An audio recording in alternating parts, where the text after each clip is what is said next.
আসসালামু আলাইকুম আন্টি। ওয়ালাইকুম সালাম। তুমি?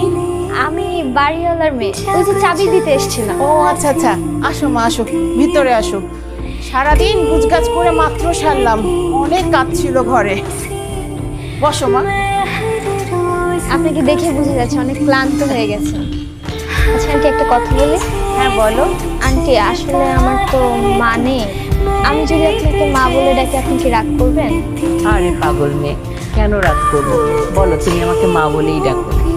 জানেন মা, আমার বাবা তো আমার জন্য পাত্র খুঁজতেছে। তাই নাকি? হ্যাঁ, কিন্তু মানুষ কি বলে জানেন? কি বলে? মানুষ বলে আমাকে নাকি বউ সাজলে পিচ্ছি পিচ্ছি লাগে। দেখেন তো, আমাকে কি বউ সাজলে পিচ্ছি পিচ্ছি লাগবে?